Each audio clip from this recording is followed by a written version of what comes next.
اللهم صل على محمد وعلى آل محمد كما صليت على إبراهيم وعلى آل إبراهيم إنك حميد مجيد.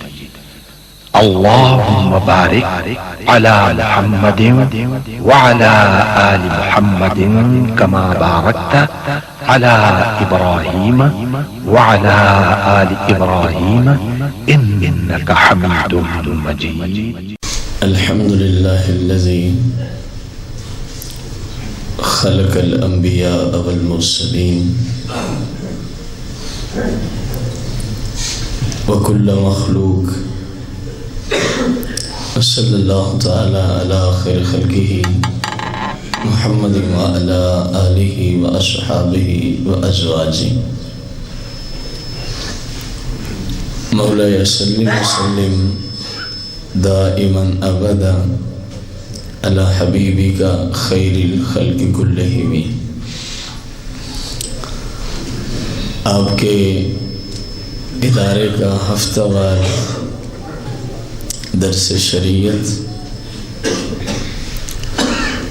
جس کا موضوع چل رہا ہے شان امام حسین رضی اللہ تعالی عنہ، قسط نمبر 5.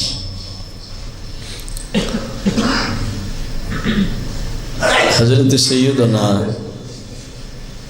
امیر المؤمنین مولا کائنات مولا مشکل کشا جناب سیدنا علی المرتضیٰ کرم اللہ تعالی وجہ الکریم سے روایت ہے کہ رسول کریم رؤوف الرحیم علیہ الصلاۃ والتسلیم نے اللہ کی جناب میں یہ دعا کی. اللہ کی جناب میں یہ حدیث کے الفاظ کچھ یوں ہیں: ان امیر المؤمنین علی المرتضیٰ کرم اللہ تعالی وجہہ الکریم قال دعا رسول اللہ صلی اللہ علیہ وسلم. اللہ کے پاک محبوب نے دعا کے لیے ہاتھ اٹھائے. نبی کریم علیہ السلام نے دعا کے لیے، اور ہر مسلمان کا یہ عقیدہ ہے کہ پاک محبوب علیہ السلام کی دعا رد نہیں جاتی. یہ قانون قدرت بھی ہے کہ وہ اپنے کسی بھی نبی کی دعا کو رد نہیں فرماتا. بالفرض والمحال کبھی کسی نبی کے ذہن میں وہ بات آ جائے کہ جس تقدیر میں تبدیلی نہیں ہوتی کسی بھی صورت مبرم حقیقی میں، تو پھر خالق کائنات ان کے ذہنوں سے اس دعا کو ویسے ہی نکال دیتا ہے. کیوں؟ مانگ لیں تو قدرت کا منشا اور تقاضا یہ ہے کہ وہ شرف قبولیت کا درجہ عطا فرماتا ہے. مجبور نہیں ہے، یہ ذہن میں رہے. اللہ کریم کسی کے سامنے مجبور نہیں ہے. بعض لوگوں پہ اس کا فضل ہی اتنا ہے وہ ہاتھ اٹھا دیں تو بس وہ قبول فرما لیتا ہے. وہ ہاتھ اٹھا لیں تو بس وہ مولا کائنات فرما رہے ہیں کہ آقا کریم کیا فرما رہے ہیں؟ دعا. اور دعا کے الفاظ کتنے محبوب ترین ہیں کہ یا اللہ، جملے سنیں، اے اللہ، اللہم یا اللہ، اے اللہ، جتنی بھی تیرے رسول کی آل ہے، جتنی بھی تیرے رسول کی آل مبارک ہے، اولاد مبارک ہے. یہ تو پچھلے اتوار آپ کو حدیث کی روشنی میں ذکر کیا جا چکا ہے، قرآن کی روشنی میں، کہ سید صرف وہی ہوتا ہے جو مصطفیٰ کریم علیہ السلام کے دیے ہوئے عقائد کے مطابق زندگی گزارنے والا. جو کسی بھی ہستی کا گستاخ ہے وہ سید نہیں ہے قرآن و حدیث کی روشنی میں. یہ پچھلے اتوار حدیث گزر چکی ہے. خواہ وہ صحابہ کا گستاخ ہو، وہ اہل بیت کا گستاخ ہو، وہ انبیاء کا گستاخ ہو، وہ حقیقی اولیاء کا گستاخ ہو، جتنے مرضی نسب نامے وہ لے آئے، قرآن و حدیث کی روشنی میں اس کا نسب مصطفیٰ کریم سے ثابت نہیں ہوگا۔ یہ آپ کا اپنا ہی فرمان ہے، یہ آپ علیہ السلام کا اپنا ہی فرمان علی شان ہے۔ اس حدیث کی روشنی میں دعا کو سنیں، یا اللہ یہ میری جو عطرت پاک ہے تیرے رسول کی جتنی آل ہے الی یوم القیامہ، الی یوم آپ نے اپنے امام کا ایک فتویٰ سنا ہوا ہے، امام احمد رضا خان رضی اللہ تعالیٰ عنہ کا، کہ سید بس صحیح العقیدہ ہو، سید بس کہ مسلکاً وہ اہل سنت کا فرد ہو، صحیح العقیدہ ہو، خواہ اس کے اعمال جیسے ہی ہوں، اس کی تعظیم مسلمان پہ فرض ہے، اس کی تعظیم مسلمان پہ۔ یہ فتویٰ آپ اعلیٰ حضرت کے حوالے سے کئی بار سن چکے ہیں، اور آج حدیث انشاءاللہ الرحمن اس فتوے کی تائید کر رہی ہے۔ یا اللہ تیرے محبوب کی، تیرے رسول کی جتنی بھی، بولے نا یار، جتنی بھی آل پاک ہے، عطرت پاک ہے، اولاد پاک ہے، ذریت پاک ہے، پھر خالق کی بارگاہ میں عرض کیا جا رہا ہے، مالک یہ حقیقی بات ہے، ان میں کچھ نیکوکار ہوں گے تو کچھ گناہگار بھی ہوں گے، میری آل میں سے کچھ نیکوکار ہوں گے تو کچھ، یہ سرکار دعا مانگ رہا ہے، ان کے نیکوکار بھی ہوں گے اور گناہگار بھی۔ سوال اٹھتا ہے، دعا ہو رہی ہے قیامت تک کے سید زادوں کے لیے، قیامت تک کے جو صحیح العقیدہ سید زادے ہیں، اور مصطفیٰ کریم آج سے کم و بیش 1400 سال پہلے یہ دعا فرما رہے ہیں، تو کچھ لوگ کہتے ہیں کہ یہ نہیں پتا کہ کل کیا ہوگا۔ بات کو ذرا غور سے سننے کی ضرورت ہے۔ یہ نہیں پتا معاذ اللہ کہ کل، اور حدیث تو تقاضا کر رہی ہے، یہ بھی پتا ہے کہ قیامت تک ہماری ذریت سے کتنے صحیح العقیدہ ہوں گے، اور کتنے نیکوکار ہوں گے، کتنے گناہگار ہوں گے، کتنے نیکوکار اور کتنے ممکن ہے کوئی اعتراض کرنے والا اعتراض کرے، حالانکہ حدیث تو کسی بھی کتاب سے آپ لیں اس کی سند صحیح ہونی چاہیے، اس کی سند، بخاری کی حدیث اور سند صحیح نہیں، اس پہ کوئی عمل نہیں کرے گا، اس پہ کوئی عمل، ممکن ہے کوئی کہہ دے کہ جناب کون سا کوئی بخاری سے پڑھ رہا تھا۔ پہلی تو یہی جہالت ہے کہ بخاری میں حدیث ہو تو مانیں گے ورنہ نہیں مانیں گے۔ بخاری میں مقررات کو اگر ہم نکال دیں جو حدیثیں بار بار آئی ہیں تو شاید 4000 کے قریب ٹوٹل بخاری میں احادیث مبارکہ ہیں، تو کیا خیال ہے 23 سال کے زہری حیات مبارکہ جو تبلیغ میں گزری ہے، سرکار نے صرف 4000 گفتگو کی تھی؟ کوئی شرم ہوتی ہے، کوئی حد ہوتی ہے۔ اسلام میں کوئی ایسا معیار نہیں ہے کہ فلاں کتاب سے حدیث دکھاؤ، اسلام میں ایک ہی معیار ہے کہ حدیث اپنے قانون کے تحت جو ہے وہ سند کی دنیا میں درست ہونی چاہیے، خواہ وہ کسی حدیث کی کتاب کی ہو۔ ہزاروں کی تعداد میں اس کائنات کے اندر احادیث کی کتابیں جو چھپ چکی ہیں، اور تم کھڑے ہو صرف بخاری کے اندر، تم کھڑے ہو صرف، اتنا سمندر ہے احادیث کا جس نے پوری قیامت تک پوری امت کی رہنمائی کر دی، وہ صرف 4000 حدیثوں کے اندر بند ہے۔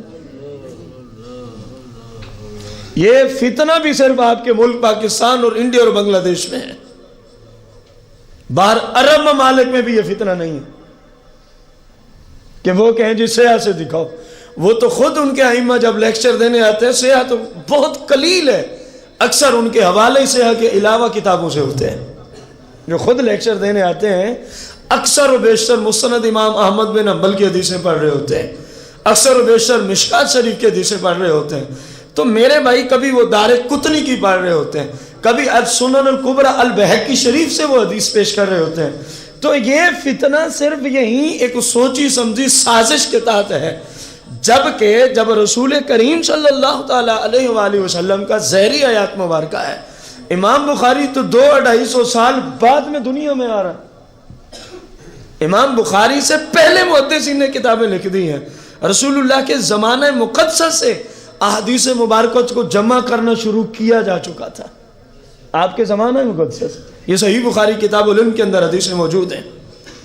تو یہ صرف کہنا کہ بخاری، میں پھر بھی ان کی تسلی کے لیے وہاں سے پڑھنے چلا ہوں، اگرچہ قانون یہ نہیں ہے، اگرچہ قانون یہ شیعہ کے اندر حدیث موجود ہے. صحابہ کہتے ہیں خارج علینا رسول اللہ صلی اللہ علیہ وسلم، ایک دن سرکار علیہ السلام ہماری طرف تشریف لے آئے، ہماری طرف، اور رسول کریم صلی اللہ علیہ وسلم اس حال میں تشریف لائے وفی یدانی کتابان، اور آپ کے دونوں ہاتھوں میں، ایک اس ہاتھ میں کتاب مبارک ہے اور ایک اس ہاتھ میں کتاب مبارک ہے. سرکار ان سے پوچھتے ہیں، بات کو ذرا توجہ سے سننا ہے، جن میں مولا کائنات جیسے ابو بکر، عمر و عثمان جیسے علماء موجود ہیں. سرکار پوچھتے ہیں ان کتابوں کے نام تم جانتے؟ قُلْ إِنَّمَا أَنَا بَشَرٌ مِثْلُكُمْ تو بڑی جلدی سے ان کو نظر آتا ہے. نہ اس آیت کا اگلا حصہ نظر آتا ہے، نہ قرآن میں اور کچھ ان کو نظر آتا ہے. فرمایا تم ان کتابوں کے بلند آواز سے، ابو بکر جیسے علم کے سمندر بیٹھے ہوں اور صرف کتاب کے نام کی بات چل رہی ہے. تم جانتے ہو ان کا نام کیا ہے اور یہ کس فن کی کتابیں ہیں جو ایک اس ہاتھ میں اور ایک؟ عمر جیسے علم کے شہنشاہ بیٹھے ہوں، عثمان غنی جیسے علم کے پہاڑ بیٹھے ہوں، اور مولا کائنات جیسے علم کے شہر کے باغ بیٹھے ہوں. سوال اتنا ہے، تم جانتے ہو یہ کتاب کا نام کیا اور یہ فن کیا ہے؟ تو پتہ ہے آگے سے سب کے سر جھک جاتے ہیں اور ہاتھ جوڑ کے عرض کرتے ہیں، نہ ہمیں نام کا پتہ ہے، نہ ہمیں ان کتابوں کے فن کا پتہ ہے. تم پہلے ان کی برابری تو کرو جن کو ان کتابوں کے نام تک نہیں آئے، اس فن کا نہیں پتا. میرے محبوب نے کتنا مقدس جملہ بولا، فرمایا ہازان الکتابان، یہ جو دو کتابیں تم دیکھ رہے ہو، یہ جو دو کتابیں تم دیکھ رہے ہو، یہ میرے رب نے مجھے تحفے کے طور پہ عطا فرمائی ہے. کیا خیال ہے وہ قرآن مجید تھا؟ قرآن تو ایک کتاب ہے، اور ادھر ہاتھ میں دوسرا. صحابہ قرآن کو تو جانتے سمجھتے تھے نا، نام کا بھی پتہ ہے اور اندر کیا ہے اس کا بھی پتہ ہے کہ نہیں ہے؟ اور جس شہنشاہ عدالت نے قرآن کی ایک سورت کو 12 سال لگا دیے تھے سرکار سے پڑھتے پڑھتے، فاروق اعظم نے سورہ بقرہ سرکار سے پڑھی تھی، 12 سال لگ گئے تھے. کتنے عرصے میں؟ ترجمہ و تفسیر پڑھ رہے تھے، تفہیم پڑھ رہے تھے البقرہ شریف کی. اور آج ہم کس بندے کے جملے کا یار جواب دیں؟ ہمارے پاس جامعہ میں لوگ آتے ہیں بچیوں کو داخل کرانے، کہتے ہیں جی 2 سال میں آپ پورا قرآن کا ترجمہ کرا دو گے. تو ہم تو بھائی ہاتھ جوڑتے ہیں، ہماری کیا مجال ہے کہ ہم 2 سال میں اتنا لمبا چوڑا مفہوم پورے قرآن کا ان کو بتا سکیں. اور فلاں مدرسے والے تو کروا دیتے ہیں، سال کے اندر ہی کروا دیتے ہیں. فلاں مدرسے والوں کو پھر یہ بھی پتہ نہیں ہوتا کہ لفظ قرآن کو قرآن کیوں کہتے ہیں، ان کو یہ بھی تمیز نہیں ہوتی. ترجمہ انہوں نے خاک کروانا ہے تمہارے بچوں کو، ان کو اتنا علم ہی نہیں ہوتا کہ لفظ قرآن کو قرآن کہنے کی وجہ کیا ہے اور کتنی وجوہات ہیں. انہوں نے پھر 6 مہینے میں بھی کروا دینا. طریقہ کیا ہوتا ہے؟ کل اس رکوع سے لے کر 4تھے رکوع تک دیکھ کے آنا فلاں ترجمے سے. اس طرح تو بندہ گھر میں بھی پڑھ سکتا ہے. اس طرح تو بندہ، پھر ماہرین کے پاس جانے کی کیا ضرورت ہے؟ ماہرین کے پاس جانے کی. اور بھائی میں نے تقریباً کوئی 10 سال پڑھا ہے اساتذہ کے سامنے. میں نے کتنے سال شاگردی اختیار کی؟ 10 سال. مجھے نہیں 10 سال میں کسی نے پورا قرآن پڑھایا ترجمہ تفسیر سے، تو میں 2 سال میں کیسے کسی کو پڑھا؟ کوئی حد ہوتی ہے یار. ہمارے نصاب میں ایک تفسیر ایسی بھی شامل تھی، اس کو تفسیر البیضاوی القاضی، تفسیر بیضاوی کے نام سے جانا جاتا ہے. میرے خیال میں 1 سال میں ہم نے اس کا کوئی 1.5 روبہ پڑھا ہو، شاید. سال کی بات میں نے کی ہے. حالانکہ پڑھانے والے بھی وہ شہباز تدریس کے کیا کہنے، جو لوگ 2 پیریڈ نہیں پڑھا سکتے وہ 20 25 پیریڈ روزانہ کے بیس پہ پڑھا دیتا ہے۔ اللہ کا ان پہ کرم اتنا علم کی دنیا میں، ایسے بندے سے پورا سال رہتے بھی وہیں تھے مدرسے میں۔ کو بات سمجھ رہے ہیں آپ؟ فاروق اعظم نے 12 سال میں سورہ بقرہ پڑھی ہے۔ کتنے سال میں؟ 12 سال۔ کیونکہ قرآن ایک ایسا سمندر ہے جس کا کوئی کنارہ نہیں ہے، جس کا کوئی، فرمایا جتنا کسی کے پاس برتن ہے وہ بھر سکتا ہے۔ یہ تمہاری موج ہے، تمہارے پاس کتنا ظرف ہے، تمہارے پاس کتنا لمبا چوڑا برتن ہے۔ میں تو ہیرے موتیوں کا وہ سمندر ہوں کہ میرا ہر ہیرا اور موتی اس دنیا جیسی کھربوں اور دنیا آ جائیں تو میرے ایک ہیرے اور موتی کا مقابلہ نہیں کر سکتی، میں اتنا قیمتی ہوں۔ اور ہیں کتنے؟ فرمایا جتنا کسی کے پاس برتن ہو، میری وسعت اتنی ہے کہ تیرا برتن بھر جائے گا، میرے سمندر میں کمی نہیں آئے گی، میرے سمندر میں کمی نہیں آئے گی۔ یار وہاں تو بات بڑی لمبی چوڑی چلی گئی۔ امام احمد رضا خان رضی اللہ تعالیٰ عنہ کو، یہ آپ سے کوئی 100 سال پہلے کا محقق ہے، آپ سے شاگردوں نے اپیل کی حضور قرآن کی تفسیر کرنی چاہیے آپ کو۔ پہلے تو آپ ترجمہ ہی نہیں مانتے تھے، فرمایا میرے پاس فرصت ہی کہاں ہے، میرے پاس فرصت ہی، اگلے اتوار کو آپ ہی کا عرس مبارک ہے، میں عرض کروں گا کہ پھر ترجمہ کیسے لکھوایا تھا، میرے پر فرصت ہی کہاں ہے۔ چلو شاگردوں کو کہنے پہ قلم اٹھا لیا، قلم اندازہ لگانا، قلم اٹھاتے ہیں، سب سے پہلے والضحیٰ کی تفسیر شروع کر دیتے ہیں۔ کس کی؟ والضحیٰ والی سورت کی کیا شروع کی ہے؟ تفسیر شروع کی۔ کم و بیش 700 صفحات والضحیٰ کی تفسیر پہ لکھ ڈالے، اور پھر شاگردوں سے پوچھا بتاؤ یہ کیسے پوری ہوگی؟ والضحیٰ پہ ہی 700 صفحات لکھنے پڑ گئے ہیں، تو بتاؤ میں پورے قرآن کی تفسیر کتنا عرصہ، میرے پاس اور بھی بہت سارے دینی معاملات ہیں، فتاوہ جاتے ہیں، فلاں معاملات ہیں، وقت نہ ہونے کی وجہ سے چھوڑ دیا۔ اور جس امام نے والضحیٰ کی تفسیر پہ 700 صفحات لکھ دیے ہیں، اگر وہ پورے قرآن پہ ہاتھ اٹھا دیتا، اللہ ان کو فرصت دیتا، وقت میں برکت دیتا، اللہ ہی جانے کہ کتنی 100 جلدوں میں آپ قرآن کی تفسیر لے کے چھوڑ دیتے۔ تو یہ وہ سمندر ہے جس کا کوئی کنارہ نہیں۔ فرمایا یہ تیرے برتن کی موج ہے، وہ تو کتنا رکھتا ہے۔ یہاں برتن کیسا درکار ہوتا ہے؟ تقوی و طہارت کے برتن چاہیے۔ صرف لفظوں سے قرآن کے مفہوم نہیں اندر اترتے قبلہ، تقوی و طہارت، اور اس کے لیے شرط اول ہے غلامی رسول۔ فرمایا سرکار کے قدموں میں تو جھک جا، ہم اپنے خزانے تیرے سامنے اندھیل کے رکھ دیں گے۔ قرآن اس کے سوا کسی کو مفہوم نہیں دیتا، اس سینے میں قرآن اترتا ہی نہیں ہے جہاں گند ہی گند ہوتا ہے، جہاں غلاظت ہی غلاظت بھری پڑی ہوتی ہے، جہاں ظلم و نفاق گستاخی سے ساری دھرتی اس دل کی تباہ ہو چکی ہوتی ہے، قرآن اس دھرتی پہ نہیں اترتا۔ ارے تو جو کہتا ہے ان کو کہاں سے یہ نظر آ گیا، ان کو کہاں سے قرآن کی روشنی میں یہ سمجھ آ گیا؟ اس کے لیے ضروری ہے تیرے دل میں عشق مصطفیٰ ہو، تو عشق مصطفیٰ رکھ، پھر دیکھ وہی آیات تیرے سامنے کتنے سمندر کھول کے رکھ دیتی ہے۔ جب اندر استعداد ہی نہیں ہے تو قرآن ورک کیسے کھولے گا؟ قرآن تجھے کس طرح اپنے سمندر میں آنے کی اجازت دے گا؟ اس کے لیے شرط اول ہے، جو ادھر آنا چاہے پہلی شرط ہے مصطفیٰ کا غلام ہے تو دروازے کھلے، اگر نہیں ہے تو لعنت پڑتی ہے، اگر نہیں ہے تو تجھے کیسے ملے گا؟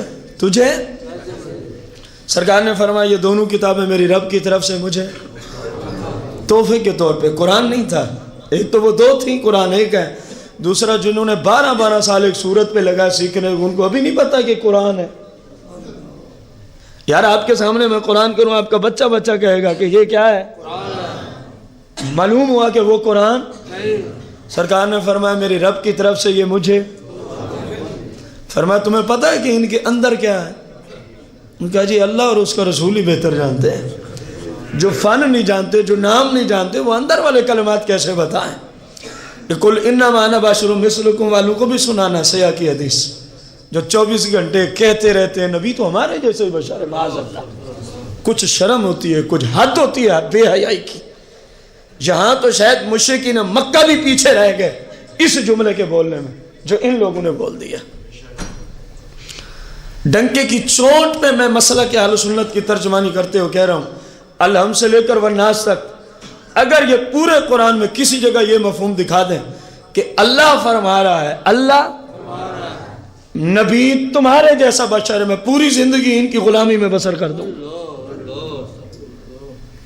پوری زندگی میں تمہاری نوکری کروں گا، قیامت کا آنا ممکن ہے، یہ جملہ قرآن سے نہیں مل سکتا۔ جہاں فرمایا تو وہاں کوئی حکمت تھی، وہاں کوئی جس کا اب میرے پاس وقت نہیں ہے کہ وہ حکمت کیا تھی، اور اسی آیت کو بھی اگر پورا پڑھیں تو سارا نظام ہی حل ہو جائے۔ یہ آدھی آیت پڑھتے ہیں قل انما انا بشر مثلکم، بس آگے نہیں جاتے، یوحا الیہ کی طرف تو جانا ہی نہیں، آیت وہی ہے، میں ظاہری طور پہ بشری لباس میں آیا ہوں لیکن تمہارے اور میرے اندر فرق یہ ہے، یوحا الیہ میری طرف رب کی طرف سے وحی آتی ہے، وحی۔ کون سا انسان ہے جس کی طرف وحی آتی ہے سوائے اللہ کے پیغمبر اور نبی اور رسول کے؟ فرمایا میری طرف کیا آتی ہے، اور وحی بھی بڑی زبردست آئی ہے، انشاءاللہ کسی موقع پہ ہم اس کو عرض کریں گے۔ اگر اس کا مطلب یہ لینا ہے تو میں قرآن سے اس اپنے موضوع میں ثابت کروں گا، میں قسم اٹھا کے کہہ سکتا ہوں اگر اس کا مطلب یہ ہے کہ نبی تمہارے جیسا ہے، میں پھر قرآن پڑھ کے اپنے اس موضوع میں تمہیں بتاؤں گا، پھر تمہیں کہنا پڑے گا کہ کتے بھی تمہارے جیسے ہیں۔ میں قرآن پڑھوں گا، ناراض نہیں ہونا، پھر تمہیں کہنا پڑے گا کہ خنزیر بھی تمہاری مثل ہے، میں قرآن پڑھ کے عرض کروں گا، پھر تمہیں کہنا پڑے گا کائنات کا بدترین جانور اور خونخوار درندہ بھی تمہارے مثل ہے۔ قرآن نہ ہو تو میرا قتل معاف ہوگا، اگر قرآن ہو تو پھر سمجھنا پڑے گا اس آیت کا یہ معنی نہیں جو چور کرتے ہیں، اس آیت کا یہ معنی نہیں جو چور بدماشیاں کرتے ہیں اپنے گھروں میں بیٹھ کے، اور کچھ بھی نہیں ہے۔ کاش کہ فاروق اعظم جیسا کوئی حاکم آ جائے، سب سے پہلے ان گستاخوں کو وہ قتل کرائے گا، سب سے پہلے جو رسول اللہ اور صحابہ کے گستاخ ہیں، جو اہل بیت کے، یہ حاکم وقت پہ فرض ہوتا ہے۔ ابو بکر صدیق کے زمانہ میں لوگوں نے زکوٰۃ کا انکار کیا تھا، نہیں دیتے، فوجیں روانہ کی تھی کہ نہیں کی تھی؟ فرمایا باقی جو کفار ہیں ان کے پاس بعد میں جانا، پہلے ان کو جا کے ذبح کرو، کیوں؟ یہ اسلام میں فتنہ اٹھ رہا ہے، یہ اسلام میں ان بےایمانوں کی وجہ سے اور کتنے مسلمان کافر ہو جائیں گے۔ کافروں کو اسلام میں بعد میں لانا، پہلے ان کو جہنم رسید کر دو۔ صحیح بخاری کی حدیث۔ زکوٰۃ کا منکر ہو تو وقت کا حاکم جہاد کے لیے فوجیں روانہ کرتا ہے، اور ایک ذات مصطفیٰ کا ہی منکر ہو جائے، کچھ سمجھ آئی؟ فرمایا میرے رب کی طرف سے، فرمایا یہ جو میرے سیدھے ہاتھ میں ہے، میرے پاس وقت نہیں ہے، میں بس نتیجتاً جملہ بول کے واپسی آ رہا ہوں، یہ کتاب جو میرے، فرمایا اول سے لے کر الی یوم القیامہ وما بعدہ، اس کے اندر لکھا ہوا ہے اس کائنات میں کتنے لوگ آئیں گے، سن رہے ہیں؟ اس کائنات میں ان میں سے کتنے جہنم جائیں گے، کتنے جنت جائیں گے۔ سرکار علیہ السلام فرماتے ہیں ان کے اس کتاب میں میرے رب نے تعداد بھی مجھے بتا دی ہے، ان کے نام بھی مجھے بتا دیے ہیں، ان کے والدین کے نام بھی مجھے بتا دیے ہیں، ان کی قوم بھی مجھے بتا دی ہے کہ نام کیا ہوگا، قوم کیا ہوگی، والدین کیا ہوں گے، آخر میں ٹھکانہ کیا ہوگا۔ فرمایا ان کتابوں میں بس یہی کچھ ہے، میرے رب نے تحفے کے طور پہ مجھے عطا فرما دیا۔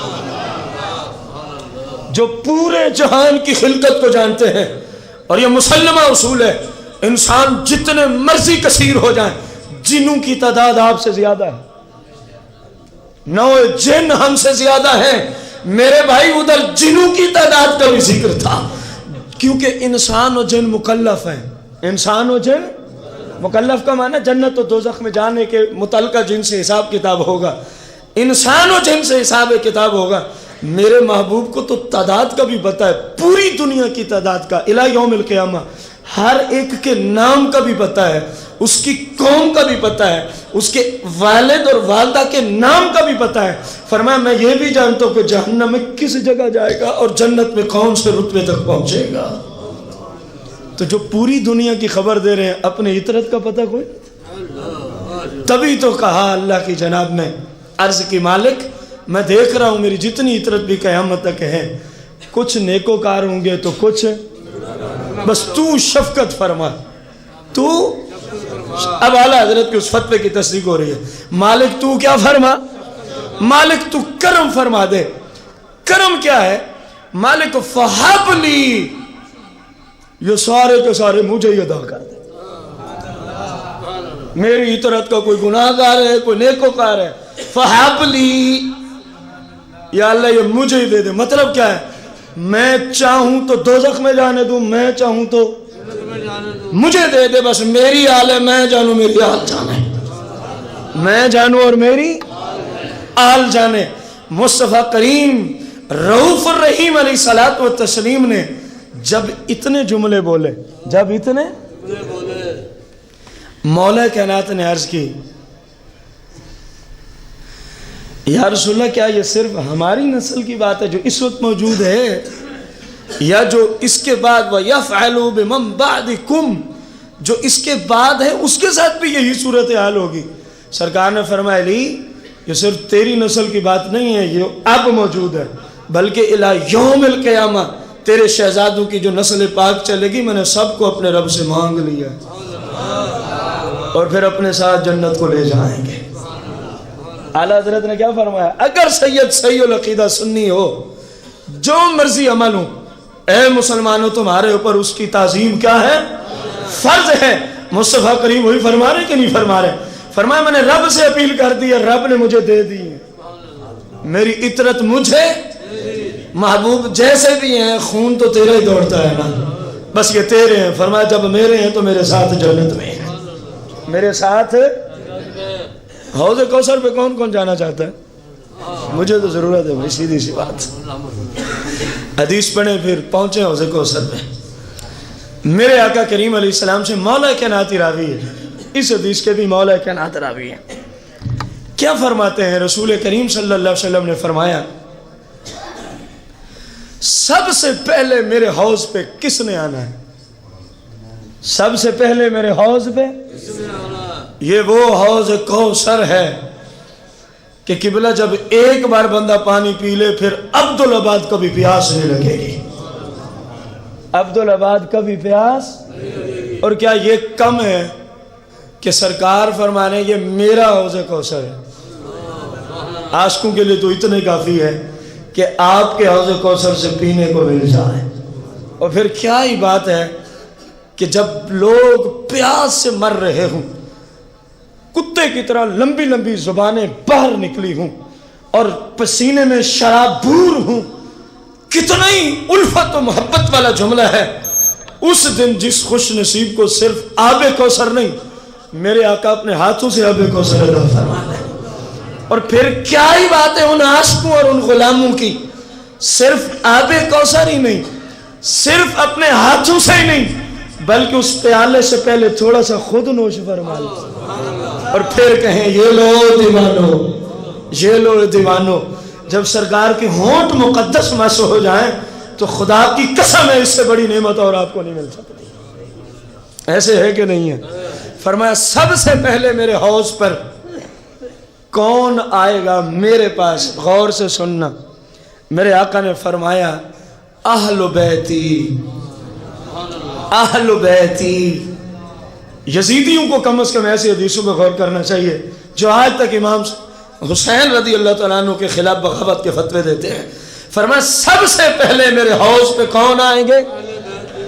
اور پچھلی حدیث نے ثابت کیا کہ قیامت تک کے سارے ہی آئیں گے، قیامت تک کے، کیونکہ رب نے سارے آپ کو عطا کر دی ہیں، رب نے سارے آپ کو۔ پہلا گروہ جو حوض کوثر پہ نازل ہوگا وہ سرکار کی عطرت مبارکہ ہوں گے، اور پتہ ہے ان کے ساتھ کون ہو جائیں گے؟ میں نے تبھی آپ سے کہا تھا کون کون پہنچنا چاہتا ہے؟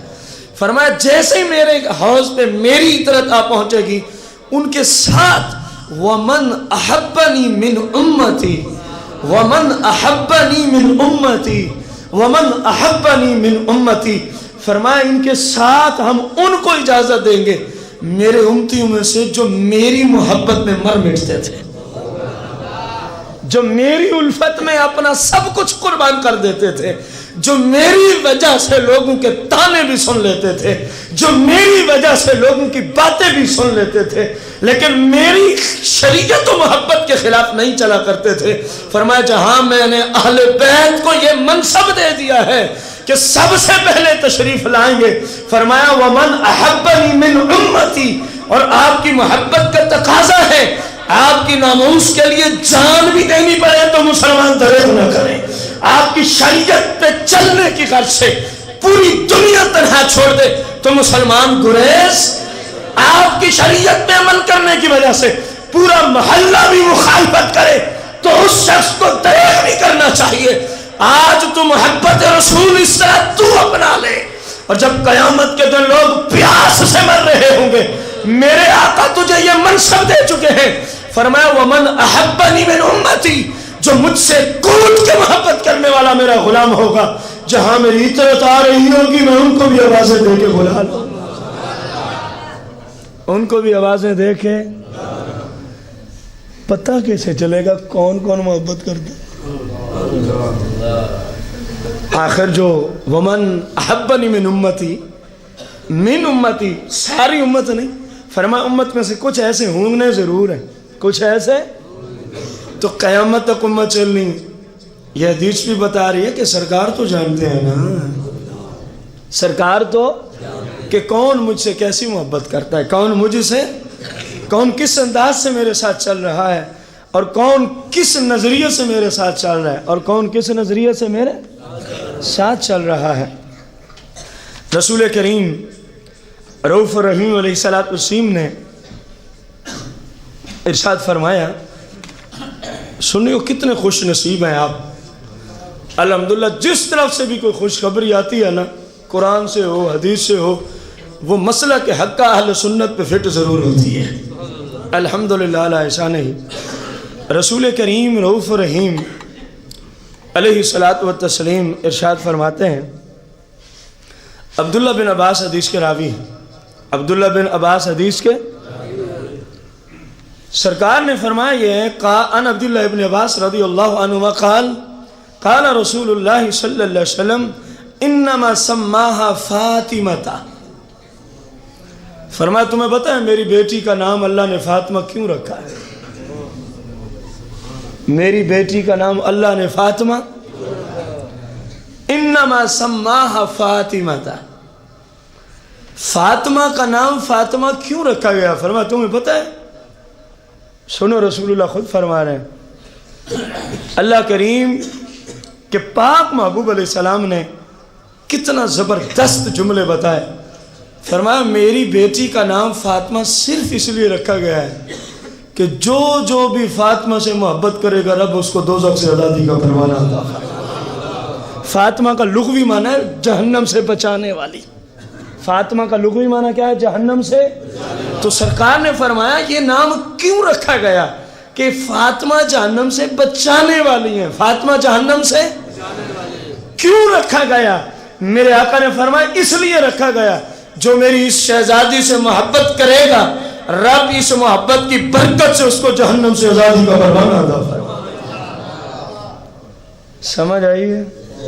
شہزادی کی زندگی میں کتنی نمازیں قضا ہوئی ہیں؟ پہلے تو آپ بڑے خوش تھے، اب بھی تو کچھ خوش ہو کے بولے نا۔ محبت ایسے تھوڑی سچی ہو جاتی ہے، جس سے محبت ہو کم از کم اس کی سیرت کے مطابق بندے کی سیرت تو ہو نا۔ اب بھی اسی طرح خوشی میں جواب دینا آپ۔ فاطمہ الزہرا سلام اللہ علیہ کی محبت جہنم سے بچا لے گی، اور کسی کی محبت میں سچا ہونے کے لیے ضروری ہے کہ اس کے مطابق بندے کی سیرت ہو، اس کے مطابق بندے کی سیرت ہو۔ اب آپ کی کتنی نمازیں قضا ہوئی تھیں؟ بولو تو صحیح۔ کبھی پوری زندگی میں کسی دن کسی حال میں کسی وقت کسی غیر مرد نے معاذ اللہ آپ کو دیکھا ہو، پردے کا باب کھولا؟ کبھی کسی وقت کسی حال میں معاذ اللہ ثم معاذ اللہ آپ کا لباس خلاف شرع ہو، کوئی آپ کی زندگی کا پہلو خلاف سنت کوئی مائی کا لال ثابت نہیں کر سکتا۔ فرمایا جو اس طرح محبت کرے گا تیری وجہ سے رب اس کو دوزخ سے آزادی کا پروانہ عطا فرما دے گا۔ اکیلے نعروں تک نہ رہنا، اکیلے جملوں تک نہ رہنا، ان کی سیرت اصل میں ان کی محبت کا نام ہوتا ہے۔ رسول اللہ نے خود نہیں ارشاد فرمایا من احیاء سنتی فقد احبانی، جس نے میری سنت پہ زندگی بسر کی فقد احبانی، وہ مجھ سے سچی محبت کرتا ہے، وہ مجھ سے سچی ومن احبانی، اور جو مجھ سے سچی محبت کرنے والا ہے فقد کان معی فی الجنہ، فرما جنت میں وہ میرے ساتھ چلا جائے گا۔ اور آپ نے اپنی محبت کا معیار کیا رکھا؟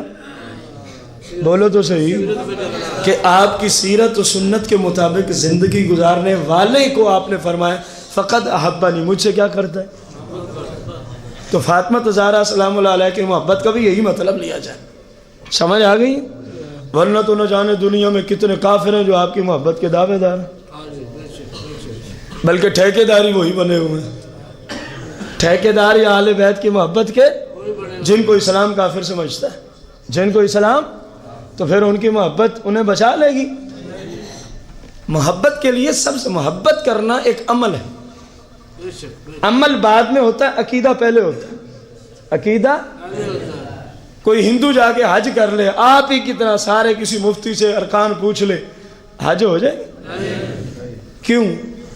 بیچارے نے نیت بھی کی ہے، احرام بھی باندھا ہے، پیسے بھی لگائے ہیں، گھر بار بھی چھوڑا ہے، وہاں جا کے 9 ذوالحجہ کو عرفات میں بھی ٹھہرا ہے، 10 اور 9 اور 10 کی درمیانی رات مزدلفہ میں بھی قیام کیا، 10 کو کنکریاں بھی ماری، بلکہ 13 تک مارتا رہا، حلق بھی کیا، قربانی بھی کی، جناب والا طواف زیارت بھی کیا، لوٹتے ہوئے طواف رخصت بھی کیا، پھر بھی آپ اس کو حاجی نہیں کہہ رہے؟ آپ بھی تو یہی کچھ کرتے ہیں، میں اور آپ بھی تو وجہ کیا ہے؟ ماں بالامتیاز کیا ہے کہ آپ حاجی ہیں، اور ایسے حاجی ہیں کہ رب فرما رہا ہے، آپ کا محبوب فرما رہا ہے، جب حاجی لوٹتا ہے تو ایسے ہی ہے جیسے آج ماں کی پیٹ سے پیدا ہو گیا، آپ کا حج آپ کو گناہوں سے دھو ڈالتا ہے، تو اس کو آپ اکیلا حاجی نہیں کہتے، وجہ کیا ہے؟ کیونکہ اس کا عقیدہ نہیں ٹھیک، کیونکہ اس کا، اور یہ شرط اول ہے، اور یہ شرط ہے، تو جتنا مرضی کوئی کہے ہمیں محبت ہے، ہمیں، جب اسلام ہی انہیں کافر کہہ رہے، بات ختم ہو گئی۔ بات پہلے صحیح العقیدہ ہونا ضروری ہے، پہلے صحیح العقیدہ ہونا ضروری ہے۔ رسول کریم رؤوف الرحیم علیہ الصلوۃ والتسلیم کا یہ فرمان لکھنے کے بعد اعلیٰ حضرت اس پہ تبصرہ کرتے ہیں، اسی پہ آج کی قسط کو اختتام کریں گے۔ غلامان زہرا کو، آپ کیا فرماتے ہیں؟ غلامان زہرا کو نار سے چھڑایا تو اللہ نے ہے، اور جو فاطمہ زہرا سلام اللہ علیہ کے سچے غلام ہیں، سچے، ان کو جہنم سے بچایا تو اعلیٰ حضرت فرما رہے ہیں، بچایا تو، بولو بچایا تو، بچایا تو، فرمایا یہ تو بتا بچایا کیوں ہے؟ پھر جملہ سنو، حدیث میں آیا کہ فاطمہ زہرا سلام اللہ علیہ کی محبت والے شخص کو رب جہنم میں جانے، اعلیٰ حضرت نے اسی پہ کلام کیا، غلامان زہرا کو، غلامان نار سے چھڑایا تو اللہ نے ہے، دوزخ سے آزاد تو اعلیٰ حضرت پوچھتے ہیں کیا کیوں ہے؟ وجہ کیا ہے؟ کیا سبب ہے؟ فرمایا صرف نام زہرا کا صدقہ ہے، صرف نام زہرا کا صدقہ ہے۔ اور پھر فرماتے ہیں آپ فاطمہ زہرا سلام اللہ علیہ خود جہنم سے چھڑانے والی ہیں، خود جہنم سے چھڑانے، جس کے لیے عرض کر دیں گی رب جہنم سے نکال دے گا، رب جہنم سے نکال دے گا۔ اور جن کے بچوں کی یہ شان ہے، جن کی ذریت کا یہ مقام ہے، جن کے بچوں اور گھر والوں کا یہ رتبہ مقام و شان ہے کہ ان سے محبت کرنے والے جہنم سے بری و ذمہ ہیں، جہنم سے بری و ذمہ ہیں۔ پھر اللہ ہی جانے کہ جن کے خون سے یہ پیدا ہوئی ہیں، جن کے نور سے ان کو تخلیق کیا گیا ہے، جن کے فیض سے ان کو دنیا میں آنے کا شرف بخشا گیا ہے، رب بھی جانے کہ مقام مصطفیٰ پھر کیا ہے۔ یہ تو ان کی ذریت کا مقام ہے، یہ تو ان کے نور کے فیض سے جو پیدا ہوئے ہیں۔ فرمایا بس ان کا نام ہی جہنم سے چھڑانے کے لیے کافی ہے۔ ابھی ذات فاطمہ کھڑی ہے، بات سمجھے؟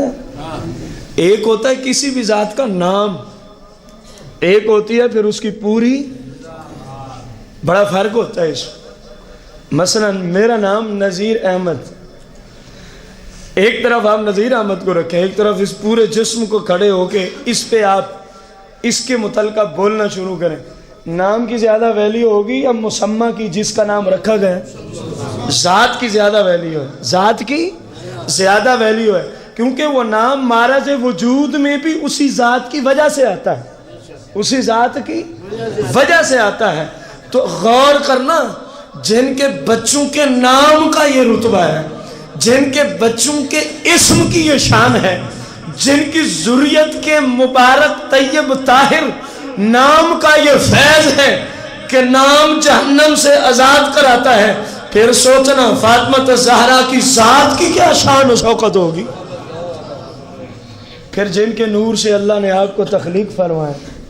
سرکار نے اکثر سیدہ فاطمہ کائنات سلام اللہ علیہا کو اکثر سرکار سونگا کرتے تھے،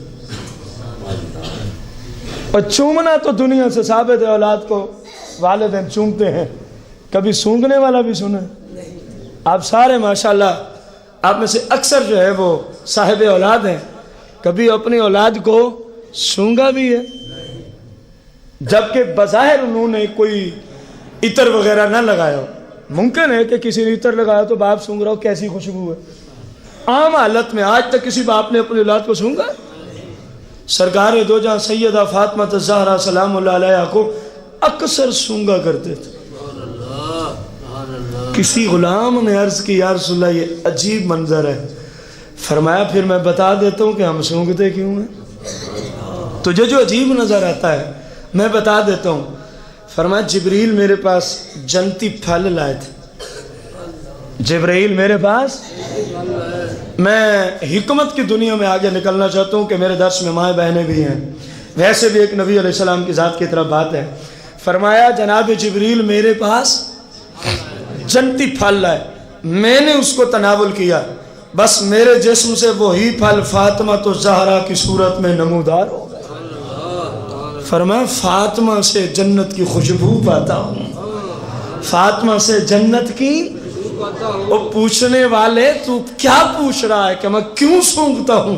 فرمایا فاطمہ جنتی پھل ہے، جنتی پھل جو جبریل لائے تھے، اور صرف جنتی پھل نہیں رہا وہ اب سنیو مسلمانوں کے نزدیک جنتی پھل کی اتنی ویلیو نہیں ہے جتنا اس چیز کی ویلیو ہے جس کو پھر نسبت مصطفیٰ بھی حاصل ہو جائے۔